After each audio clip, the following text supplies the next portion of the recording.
So I thought I'd do a little video today talking about these little bad boys. Those of you who've followed the channel have seen these before. They're Viking age oval brooches, and they seem to be worn in pairs, and they're found in female graves and form part of a strap dress, which was common amongst Norse women, in particular the 9th, 10th and early 10th centuries. But what I wanted to look at today is the amount of silver wire in these things as part of the decoration. Now, they're made out of copper alloy, as I've possibly explained before if you've seen some of the other videos, and they've been gilded, which is why they're so shiny. So they've got a very fine plating of gilding on the outside. And they're held together by these silver bosses, and they have these little silvered panels on here. So that's the basic construction of them.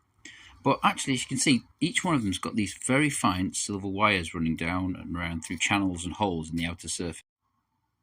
So as you can see here, we've got 0.4mm gauge wire, 2 pairs, and each pair, one is twisted clockwise and the other is twisted anti-clockwise, so technically 4 lengths of wire running the entire circuit figure of 8 shape around here.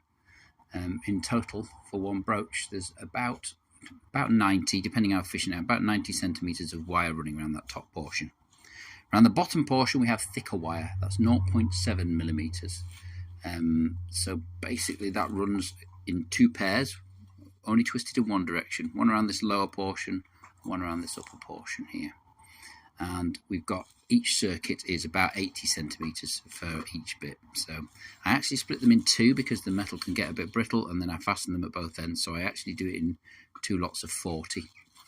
In total, on this pair of brooches, we have about just over 3 meters of 0.7 wire running around it. And we have 1.76 meters of the finer wire running around the tops. So again, that can depend on how efficient they are or if any of it snaps or fatigues. Now on these brooches, these are a slightly earlier style of brooches, but again, they are double shelled. This just has the 0.4mm wire.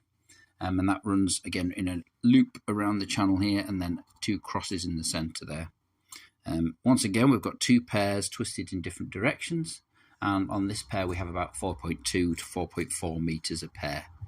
So as you can see, even just looking at the wire working on these, there's an incredibly large amount of silver wire that would have to be, obviously the silver would have to be mined, it would have to be purified, or it'd have to be stolen from somewhere. It would have to be, made sure it's of a decent quality.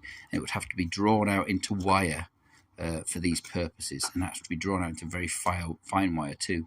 So whilst there's not a lot of weight of silver necessarily in the wire work, there's an awful lot of work into making it look so fine. But the effect is very cool. Thanks for watching.